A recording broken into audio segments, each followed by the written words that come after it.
السلام علیکم۔ یہ کچھ سوالات آئے ہوئے ہیں، اس کا جواب بھی ہم قرآن سے ہی تلاش کرتے ہیں۔ اب کیونکہ سوال بتانے سے منع کر رکھا ہے، کیونکہ وہ لوگوں کا اعتراض ہوتا ہے کہ ہمارے سوال کی اہمیت نہیں دی گئی اور فلاں کے سوال کو اہمیت دے دیا، اس لیے کوئی ایک سوال بھی نہیں دہرائیں گے۔ ہاں، جیسے آپ کو یہ وضاحت اس کی ملتی رہے گی، فہم ملتی رہے گی، ہر ایک کو اپنا جواب ملتا رہے گا۔ تو آج جو کچھ سمجھانا ہے اس کے لیے سورہ العنکبوت، اس کی آیت نمبر 19 سے 23 تک دیکھنا ہے۔ اس وقت میرے پاس حافظ نذر احمد والا ترجمہ ہے، پہلے میں ان کا ترجمہ بتا دوں گا، پھر اس کے بعد جو اس کی حقیقی فہم وہ بتاؤں گا، اور ساتھ ساتھ وضاحت کرتا رہوں گا تاکہ ہر ایک کو اپنے سوال کا جواب بھی مل جائے۔ 29 کی 19 to 23، کیا انہوں نے نہیں دیکھا کیسے اللہ پیدائش کی ابتدا کرتا ہے پھر دوبارہ اس کو پیدا کرے گا؟ بے شک اللہ پر یہ آسان ہے۔ اب یہ ہے وہ روایتی ترجمہ۔ اس میں سوال یہ پیدا ہوتا ہے کہ اگر اللہ نے پیدائش کی ابتدا کر دی ہے تو پھر دوبارہ اس کو کیسے پیدا کرے گا؟ ابتدا ہو گئی، ہو گیا، اسی کو تو دوبارہ نہیں پیدا کیا جا سکتا۔ اور پھر کہہ رہے کہ اللہ پر یہ آسان بھی ہے، کیا ایک ہی شے کو بار بار پیدا کرنا؟ اس میں یہ سوال اٹھا ہے۔ آئیے دیکھیں یہاں بات کیا ہو رہی ہے۔ اولم یروا، کیا اور نہیں یہ دیکھا،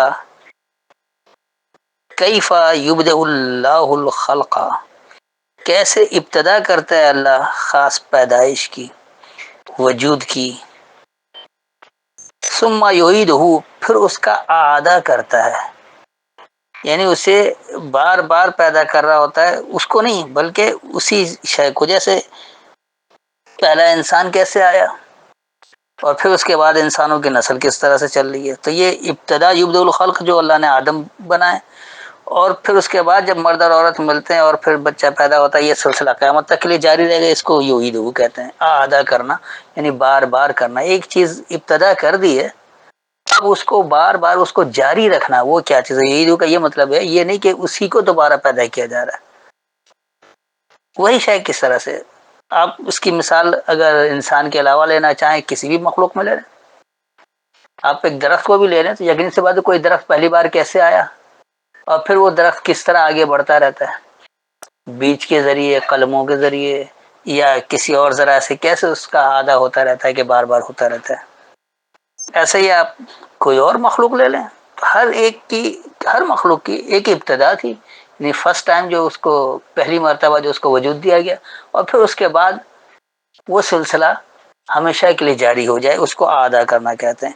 تو یہاں اللہ یہ کہہ رہا ہے کہ کیا انہوں نے نہیں دیکھا کہ کیسے اللہ وجود کی ابتدا کرتا ہے اور پھر اسے جاری رکھتا ہے۔ ان ذالک علی اللہ یسیر، بے شک وہی اللہ پر آسان ہے۔ تو اللہ پر بڑا آسان ہے، اللہ نے ابتدا کر دیا، اس کے بعد اس پروسیجر کو کیسے جاری رکھا۔ جیسے مثال کے طور پر میں نے انسان کی ابتدا بتا دی کہ پہلا انسان جو زمین سے نباتات کی طرح اگا تھا، اس کو آدم کہا گیا، اور وہ نہ جانے کتنی تعداد میں تھی، کیونکہ اللہ ان کی تعداد نہیں بتا رہا۔ پھر اس کے بعد جو مرد اور عورت مل کر جو سلسلہ ہے یہ قیامت تک لے جا رہی ہے، اس کو اعادہ کرنا کہتے ہیں، یعیدہ، بار بار ہوتے رہنا۔ تو انسان کی نسل کس طرح آگے بڑھ رہی ہے۔ اب آئیے اگلی آیت۔ آپ فرما دیں دنیا میں چلو پھرو، پھر دیکھو اس نے کیسے پیدائش کی ابتدا کی، پھر اللہ اٹھائے گا دوسری اٹھان دوسری بار، بے شک اللہ ہر شے پر قدرت رکھنے والا ہے۔ اس آیت میں جو سوال تھا وہ یہ کہ زمین میں چل پھر کر دیکھنا ہے کہ پیدائش کی ابتدا کیسے کی۔ آج ہم کیسے دیکھیں، ہمیں تو نہیں پتا کہ پیدائش کی ابتدا کیسے ہوئی ہے۔ پھر یہ بھی کہہ رہے کہ اللہ اٹھائے گا اور دوسری بار اٹھائے گا، تو یہ دوسری بار اٹھانے کا کیا مطلب ہے؟ پھر یہ بھی کہہ رہے کہ اللہ ہر شے پر قدرت رکھنے والا ہے، تو یہ قدرت ہر شے پر ہے، تو قدرت کا کوئی اصول ہے، کوئی پیمانہ ہے، یا ایسے ہی بس قدرت جب مرضی آئے جب استعمال کر لیں، جب مرضی نہیں آئے نہیں استعمال کریں؟ اس کے پیچھے کیا اصول کار فرما ہے؟ کیونکہ اللہ کا کوئی کام بے مقصد نہیں ہوتا ہے، اور قرآن کیونکہ انسانوں کے لیے ہدایت کی کتاب ہے، لہٰذا اس میں کوئی آیت ایسی ہے نہیں جس میں انسان کی ہدایت موجود نہ ہو۔ تو یہ سمجھنا ہے کہ ہدایت کیا ہے، عمل کیا کرنا ہے، تاکہ بات واضح ہوتی رہے۔ تو آئیے اس آیت کو سمجھتے ہیں۔ قل سیروا فی الارض، کہو سیر کرو زمین میں۔ اور سیر کا یہی مطلب ہے کہ صرف تفریحاً چلے گئے، ہنسی مذاق کی اور باہر گئے۔ سیر اس طرح سے کرنا ہے کہ آپ اس پر مشاہدات بھی کرتے رہیں کہ وہ عبرت کے لیے سیر ہو. فانظروا پس دیکھو کیفا بدا الخلق کیسے ابتدا کیا اللہ نے ہر وجود کی. ثم اللہ ینشئ پھر اللہ اسے بتدریج نشو نما دیتا ہے. ینشئ نشا یعنی یہ جو نون شین اور حمزہ کا اس کا مادہ ہے. نشا کا مطلب ہوتا ہے بتدریج پروان چڑھانا، بتدریج نشو نما دینا. تو پھر اللہ بتدریج نشو نما دیتا ہے النشاۃ الآخرہ اور اگلی نشو نما، اگلی بتدریج نشو نما. ان اللہ بے شک اللہ علی کل شیء قدیر ہر ایک شے پر پیمانہ دینے والا ہے. قدیر کا مطلب قدرت نہیں ہے جو ہمارے اردو میں استعمال ہوتا ہے. قدر سے قدر کہتے ہیں پیمانے کو، ویلیو کو، یعنی کس کی کیا حیثیت ہے، کیا مقام ہے. تو اللہ نے ہر ایک کا ایک پیمانہ مقرر کر رکھا ہے. تو اس آیت میں جو واضح ہدایت ہے وہ یہ ہے کہ زمین میں سیر کرو اور سیر کرتے ہوئے دیکھو کہ کس چیز کی ابتدا کیسے ہوئی ہے، پیدائش کی ابتدا کیسے، اس کی وجود کی ابتدا کیسے ہوئی. جب آپ تحقیق میں لگیں گے تو یہ باتیں سامنے آ جائے گی. یہ دعوت ہے تحقیق کی، کیونکہ صرف گھومنا پھرنا اور تفریحاً گھوم پھر کر واپس آ جانا یہ ایسے لوگوں کا کام ہے جن کا ذہن کام نہیں کرتا، جو فارغ لوگ ہیں، نہ کچھ کرنا ہے، نہ بس عیاشی کرنی ہے، بے مقصد زندگی گزارنی ہے، کھایا پیا جانوروں کی طرح بچے پیدا کیے اور مر لیے. تو یہ جانور والی زندگی نہیں ہے. انسان کو اللہ نے ایک مقصد دیا ہے، اس مقصد کو سمجھنا ہے. تو اس لیے اللہ کہہ رہے کہ زمین میں سیر کرو تو یہ دیکھو کہ پیدائش کی ابتدا کیسے ہوئی ہے، تحقیق کرو اس پر. پھر اللہ اسے بتدریج نشوونما دیتا ہے اور ایک اگلی بتدریج نشوونما ہوتی ہے کہ پھر اس سے کس طرح سے معاملہ جاری رہتا ہے. اور پھر اس کے بعد اللہ یہ بتا دے رہا ہے کہ بے شک اللہ ہر ایک شے پر پیمانہ دینا. تو پیمانہ اللہ کا دیا ہوا، اس کا مقرر کردہ ہے. آپ اللہ کے دیے گئے پیمانے کو سمجھیں گے تو آپ اس چیز سے فائدہ اٹھا سکیں گے، اور اگر آپ نے اللہ کے پیمانے کو نہیں سمجھا تو آپ نقصان اٹھائیں گے. تو دنیا کی ہر شے ایک نعمت ہے انسانوں کے لیے. اس کو جتنا سمجھیں گے، اس کے پیمانوں کو اس کو جس طرح سمجھیں گے اتنا زیادہ فائدہ اٹھائیں گے، اور نہیں سمجھیں گے تو اتنا ہی نقصان میں رہیں گے. اب آئیے اگلی آیت. وہ جس کو چاہے عذاب دیتا ہے اور جس پر چاہے رحم فرماتا ہے، اور اسی کی طرف تم لوٹائے جاؤ گے. تو اس آیت میں یہ سوال اٹھا تھا کہ کیا اللہ سزا دینے اور رحم کرنے کا کوئی اصول مرتب کر رکھا ہے، یا ایسے ہی جس کو چاہے سزا دے دے، جس کو چاہے رحم کر دے؟ انسانوں کی طرح مزاج تبدیل ہوتا رہتا ہے. آج خوش ہے تو رحم کر دیا، اور کسی بات پر غصہ ہے تو کسی اور کا غصہ ادھر اتار دیں، یا کسی سے کوئی لڑائی ہو گئی تو اس کا غصہ اتار دیں. تو کیا اللہ بھی اس طرح مزاجی کیفیت بدلتا رہتا ہے کہ جس کو چاہے سزا دے اور جس کو چاہے رحم کرے؟ کیا اس کا کوئی اصول نہیں ہے، کوئی پیمانہ نہیں ہے؟ جبکہ اسی کی طرف پلٹنا ہے. قلب کہتے ہیں پلٹنے کو، تو قلب تمہارا پلٹنا اسی کی طرف ہے. تو یہ کیا چیز ہے؟ آئیے دیکھیے یہاں بات کیا ہو رہی ہے. یعذب من یشاء وہ سزا دیتا ہے جو یہ چاہے، ویرحم من یشاء اور وہ رحم کرتا ہے جو یہ چاہتے. تو اللہ نے ایک چاہت بنا رکھی کہ ایسا عمل کرو گے اس کا یہ اچھا نتیجہ ہے، ایسا عمل کرو گے تو اس کا یہ برا نتیجہ ہے. جیسے مثال کے طور پر اللہ نے سلاد کی جو چاہت بتائی ہے، سلاد میں یشاء کیا ہے کہ سلاد جو ہے وہ آپ کو تنہا عن الفحشاء والمنکر، سلاد کا نتیجہ ہے کہ وہ آپ کو حد سے زیادہ بڑھنے سے روکتی ہے، اور جو اللہ کے احکامات سے اجنبیت والی بات ہے اس سے روک دیتی ہے. تو یہ اس کی چاہت ہے. اگر آپ نے اس کی چاہت کے مطابق کام نہیں کیا تو پھر رحم کیسے ہوگا؟ نہیں، وہ اچھا نتیجہ کیسے ملے گا؟ آپ نے نماز پڑھانے پر لگا دیا بلا وجہ کی ایک اٹھک بیٹھک، ایک ورزش. تو اس کا نتیجہ کیا نکلا کہ آپ کی جو ذہنی تربیت ہو رہی تھی اس سے آپ ختم ہو گئے. تو آپ نے سزا کو منتخب کر لیا. یہ چاہت آپ کی کہ آپ نے سزا کو منتخب کر لیا.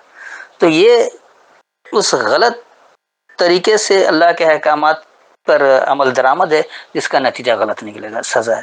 اور جب اللہ کے احکامات جس طرح اللہ نے دیے ہیں اس طرح سے ادا کیا جائے تو وہ رحم، اس کے اچھا نتیجہ آئے گا.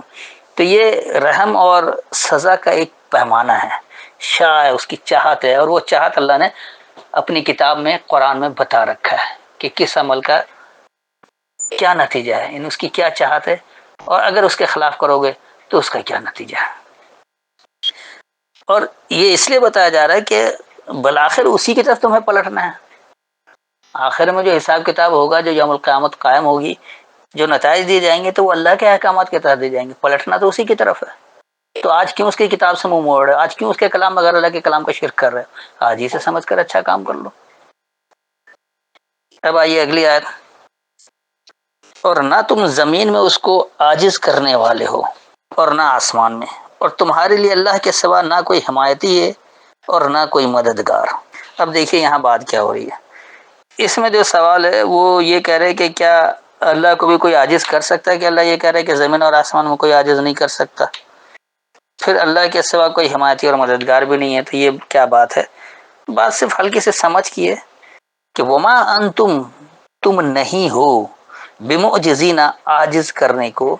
آپ عاجز کوئی بھی کہہ سکتے ہیں، تنگ کرنے کو، یعنی آپ کسی کو مجبور بے بس کر دیں کہ اس کے احکامات کو نہ مانے، تو تم عاجز کرنے کو نہیں ہو۔ تم نہ اللہ کو بے بس کرنے کو ہو، نہ اللہ کو تم تنگ کر سکتے ہو، نہ تم اللہ کو چڑھا سکتے ہو کہ ایسا کر رہتا ہے، ایسا تم کچھ نہیں کر سکتے عاجز کرنے کو۔ کس میں؟ فی الارض ولا فی السماء، نہ پستی میں اور نہ ہی بلندی میں۔